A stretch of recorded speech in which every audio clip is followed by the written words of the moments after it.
사도신경으로 신앙 고백하심으로 7월 30일 목요일 새벽 예배를 시작하겠습니다. 나는 전능하신 아버지 하나님, 천지의 창조주를 믿습니다. 나는 그의 유일하신 아들, 우리 주 예수 그리스도를 믿습니다.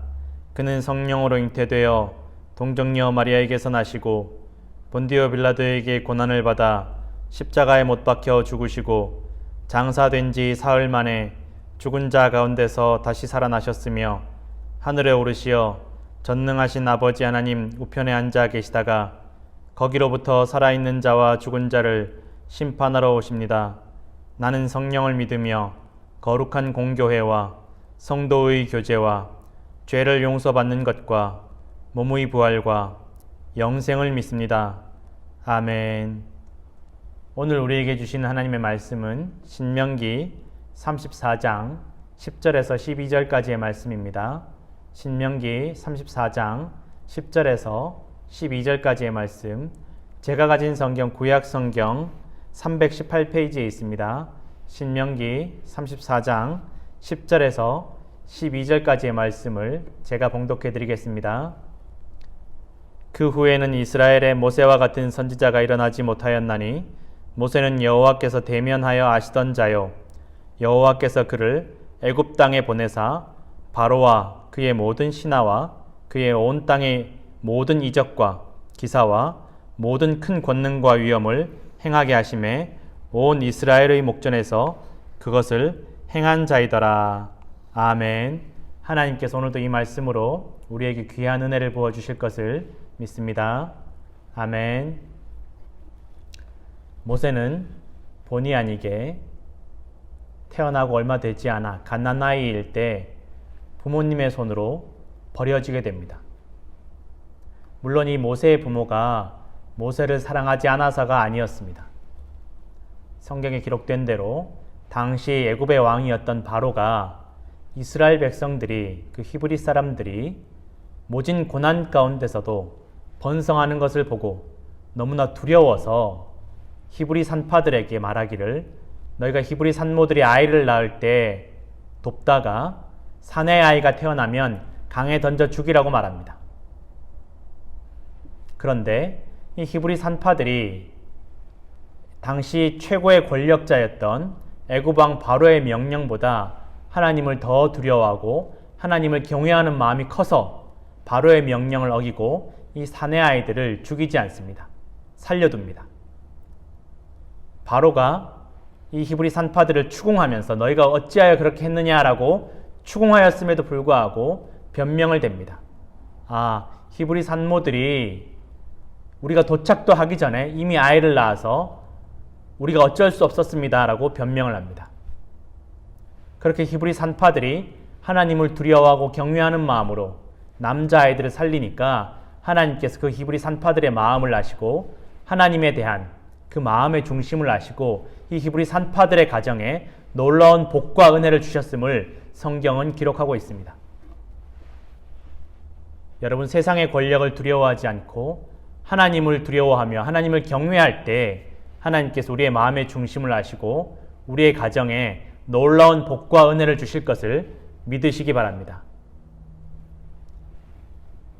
그렇게 모세가 태어나기도 전에 모세는 이미 죽을 수밖에 없도록 정해져 있었음에도 불구하고 하나님께서 돕는 손길들을 붙여주셔서 모세의 생명을 건져주십니다. 여기에 하나님의 섭리하심과 은혜와 구원하심이 있는 줄로 믿습니다. 우리가 미처 알지 못하는 사이에도, 우리가 깨닫지 못하는 사이에도 하나님께서 우리를 위해서 일하고 계시고 돕고 계시고 또한 돕는 이들을 붙여주심을 여러분 기억하시고 믿으시기를 부탁드립니다. 그렇게 모세는 살아남았습니다. 그러나 그 부모가 이 모세를 살리기 위해서 석 달 동안이나 감추었지만 모세가 자라면서 더 이상 숨길 수가 없는 지경에 이르렀습니다. 모세의 울음소리가 커지는 등 모세가 커지면서 더 이상 감추어둘 수가 없는 상황에 이르니까 이 모세의 부모가 눈물을 머금고 이 모세를 살리기 위해서 모세를 갈대 상자에 넣어서 역청을 바르고 그 나일강의 갈대숲에 내려놓습니다. 정말 모세를 버리려고 버리는 것이 아니라, 죽이려고 버리는 것이 아니라 모세를 살리기 위해서 버릴 수밖에 없는 그러한 상황이 바로 모세를 갈대상자에 넣은 나일강에 버리는 모세의 부모의 상황이었습니다. 때로 우리는 여러분 살아가면서 우리의 마음과 정반대의 행동을 해야만 할 때가 있을지도 모르겠습니다. 이 모세의 부모가 어떠한 심정이었는지 다 헤아릴 수는 없을 것 같습니다. 그러나 분명한 것은 이 모세의 가족들이 모세를 포기하지 않았다는 것입니다. 그 증거로 모세의 누이가 모세가 갈대상자에 담겨서 나일강 갈대밭에 버려져 있는 것을 계속 지켜봅니다. 그때 마침 애굽의 공주가 이 나일강에 목욕을 하러 왔다가 모세의 울음소리를 듣고 그 갈대밭에서 모세를 발견하게 됩니다. 그리고 모세의 울음소리를 듣고 모세를 불쌍히 여기지만 이 아이가 히브리 아이라는 것을 안타까워하며 탄식합니다. 그것을 모세의 누이가 듣고 그 바로의 딸 공주에게 가서 내가 이 히브리 아이를 위해서 젖 먹는 히브리 여인을 데리고 올까요? 라고 물어봅니다. 이 바로의 딸이 바로의 명령이 지엄함에도 불구하고 긍휼하고 불쌍한 마음이 들어서 안타까운 마음이 들어서 그것을 허락합니다.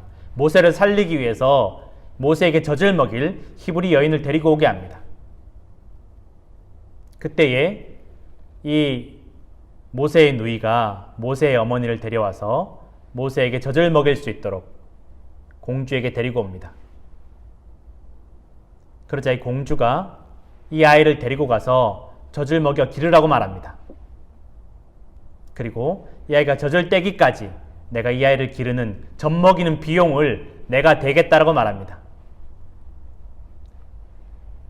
모세의 울음소리 때문에 더 이상 기를 수 없었던, 그러나 이제는 모세의 울음소리 때문에 그가 불쌍히 여김을 받아서 다시 살게 되고 그의 어머니의 품으로 돌아가게 되는 놀라운 일이 여기에서 일어나는 것입니다.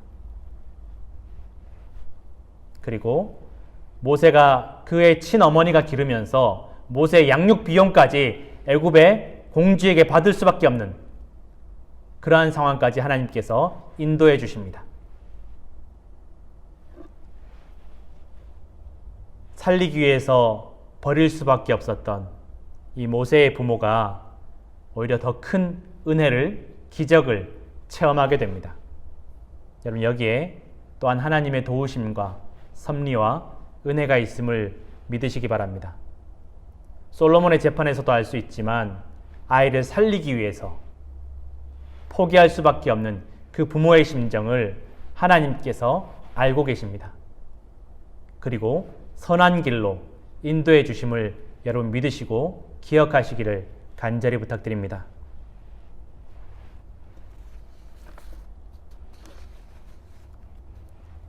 그렇게 하나님의 도우심과 섭리는 모세가 알지 못하는 사이에, 깨닫지 못하는 사이에도 끊임없이 모세에게 역사하고 있었습니다. 그렇게 모세가 유대인들이 젖을 떼는 시기인 3살, 4살 시기까지 그의 친어머니에게서 자랐습니다.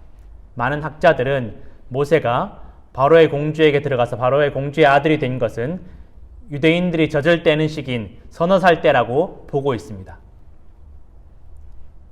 모세는 어린 시절 그의 어머니 젖을 먹으면서 어머니의 손에서 자라게 되었고 서너 살이 되면서 바로의 왕궁으로 들어가서 가장 좋은 환경에서 가장 좋은 교육을 받으면서 자라게 됩니다. 죽을 수밖에 없었고 부모가 눈물을 머금고 살리기 위해서 버릴 수밖에 없었던 이 모세의 인생이 완전히 뒤바뀌어 버린 것입니다. 여러분, 하나님의 은혜는 여기에 있습니다. 세상 사람들이 아무리 죽이려고 하고 또 없애버리려고 하고 세상 사람들이 아무리 공격할지라도 하나님께서 도우시면 그 모든 위기가, 그 모든 공격이 오히려 바뀌어서 복이 되게 하실 것을 여러분 믿으시기를 부탁드립니다. 그렇게 모세가 바로의 공주 아들로 자라면서 당시 세계 최강대국이었던 그 애굽의 문명을 경험하면서 자랍니다. 그런데 모세가 자라면서 그가 친어머니 밑에서 자랐기 때문에 그는 이스라엘 사람이라는 정체성을 버리지 못했습니다.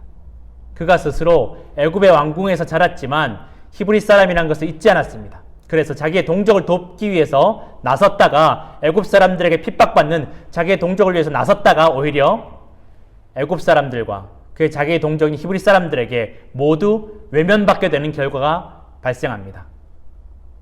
양쪽 모두에게서 버림받고 외면당합니다. 그리고 살인자가 되어서 광야에서 40년간 숨죽여서 양을 치면서 숨어 지내게 됩니다. 모세의 인생에 있어서 가장 어려운 시기이고 가장 비참한 시기이고 그의 모든 마음이 다 무너졌던 시기가 바로 이 광야에서 숨어 지낸 40년의 시간이었습니다. 하나님께서 모세를 부르시기 위해서 호렙산에 그 시내산에 오시기 전까지 모세는 숨죽여서 살아야만 했습니다. 그런데 그렇게 외롭고 힘들 때에 하나님께서 모세를 찾아오셔서 이스라엘의 지도자로 부르십니다. 그러나 이미 모세는 40년간의 광야 생활 끝에 그의 마음과 믿음이 다 무너져 있었습니다. 그래서 하나님의 부르심을 응답하지 못하고 거절합니다. 그럼에도 불구하고 하나님은 모세를 포기하지 않으시고 끝까지 강권하시고 돕는 사람들을 붙여주십니다.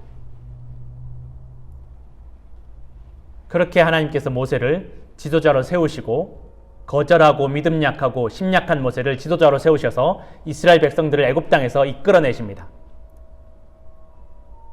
모세의 인생에서 이 40년의 인생이 이 광야에서 숨어 지내야만 했던 이 40년은 차라리 지워버리고 싶은 시간이었을지도 모르겠습니다. 그러나 오늘날 많은 학자들은 이 40년의 시간이 광야에서 숨어 지내며 양을 쳐야만 했던 모세의 인생의 40년의 시간이 모세가 애굽에서 이스라엘 백성들이 인도하여 내서 40년간 광야 생활을 할 때의 밑거름이 되었다라고 말합니다. 이때 당시에 광야에서 양을 치는 것은 한 곳에 머무르면서 양을 칠 수가 없습니다. 광야 구석구석을 다니면서 풀이 있는 곳, 물이 있는 곳을 다 머리에 담고 있어야만 했고 그렇게 끊임없이 돌아다녀야만 했던 것이 바로 이 당시 광야에서 양을 치는 사람들의 인생이었습니다. 그래서 많은 학자들은 이스라엘 백성들을 이끌고 광야에서 40년이나 지낼 수 있었던 것은 모세의 이때 40년 동안 숨어 지내면서 광야에서 양을 쳤던 경험이 굉장히 중요했다라고들 말합니다. 여러분, 우리가 너무나 허무하고 맥빠지고 의미 없는 인생의 시간이라고 여길 때가 다가올지도 모르겠습니다. 그러나 그 시간 동안 하나님께서 우리에게 더 큰 사명을 맡겨주시기 위해서 준비시키고 계시는 시간임을 믿으시고 기억하시기를 부탁드립니다. 하나님께서 함께 하시면 우리 인생 가운데 의미 없고 허무한 시간은 단 한순간도 없음을 여러분 믿으시기를 부탁드립니다. 억지로 하나님의 강권하심으로 이스라엘 백성들을 인도하여 낸 그 모세는 한순간의 실수로 가나안 땅에 들어가지 못하게 됩니다. 정말 한 번의 실수로 하나님께서 모세를 가나안 땅에 들어가지 못하게 하십니다. 모세의 인생 120년의 인생 가운데 정말 하나님 앞에서 의미 있는 사명자의 삶이 40년밖에 되지 않는데 그마저도 하나님께서 목적지인 가나안 땅에 들어가지 못하게 하십니다. 그런데 그것이 끝이 아님을 우리는 잘 알고 있습니다. 모세는 그의 나이 120이 되어서 죽기 직전까지 그의 눈이 밝아 있었고 또 그의 기력이 쇠하지 아니하였다라고 성경에 기록되어 있습니다. 그리고 그 건강한 기력과 또 밝아진 눈으로 그가 산 꼭대기에 올라서 그가 들어가지는 못하지만 그 가나안 땅을 구석구석 다 바라볼 수 있도록 하나님께서 허락해 주십니다. 그리고 또한 그것이 끝이 아님을 우린 또한 잘 알고 있습니다. 놀라운 반전이 있습니다. 바로 신약 성경에서 예수님께서 변화산에 오르셔서 영광스러운 모습으로 변화하신 후에 모세와 엘리야와 함께 대화하는 부분이 나온다라는 것입니다. 누가복음에는 이 모세와 엘리야가 예수님과 영광스러운 모습 가운데 예수님의 십자가 사건에 대해서 의논하는 장면이 나옵니다. 모세의 사명이 가나안 땅 앞에서 끝난 것이 아님을 여러분 믿으시기를 부탁드립니다. 우리 성도들의 인생이 이 땅에서의 삶이 끝이 아닙니다. 끝이 아님을 여러분 믿으시기를 부탁드립니다. 어떠한 인생 가운데 있을지라도, 어떠한 상황과 환경 가운데 있을지라도 하나님께서 더 큰 사명을 위해서, 더 영원한 삶을 위해서, 더 영광스러운 모습을 위해서 우리를 준비시키고 계심을 믿으시기 부탁드립니다. 그래서 우리 모든 성도들은 낙심할 필요가 없고 평안함 가운데 하나님을 절대적으로 신뢰할 수 있음을 여러분 믿으시기를 간절히 부탁드립니다.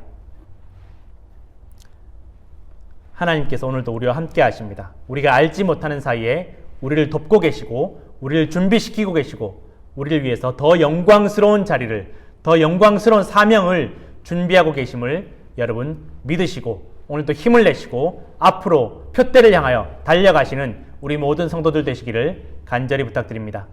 함께 기도하겠습니다. 하나님 아버지 감사합니다. 모세의 인생 가운데 사람의 눈으로 보는 것보다, 사람의 생각으로 판단하는 것보다 더 큰 하나님의 섭리와 계획이 있음을 깨닫게 하여 주옵소서. 주님, 우리의 인생 가운데 우리의 눈에 보이는 것보다, 우리가 경험하는 것보다, 우리가 느끼는 것보다 더 큰 하나님의 은혜와 도우심이 있는 줄로 믿습니다. 주님, 오늘도 우리가 힘을 내어서 주님 맡겨주실 사명을 위해서 달려가는 또한 준비된 사명자가 될 수 있도록 주님 축복하여 주시옵소서. 주의 말씀을 의지하며 주님의 뜻과 섭리를 신뢰하며 오늘도 평안함 가운데 놀라운 능력을 경험하는 우리 모든 성도들 다 되게 하여 주옵소서. 이제는 주님께서 가르쳐 주신 기도로 새벽 예배를 마칩니다. 하늘에 계신 우리 아버지, 아버지의 이름을 거룩하게 하시며 아버지의 나라가 오게 하시며 아버지의 뜻이 하늘에서와 같이 땅에서도 이루어지게 하소서. 오늘 우리에게 일용할 양식을 주시고 우리가 우리에게 잘못한 사람을 용서하여 준 것 같이 우리 죄를 용서하여 주시고 우리를 시험에 빠지지 않게 하시고 악에서 구하소서. 나라와 권능과 영광이 영원히 아버지의 것입니다. 아멘.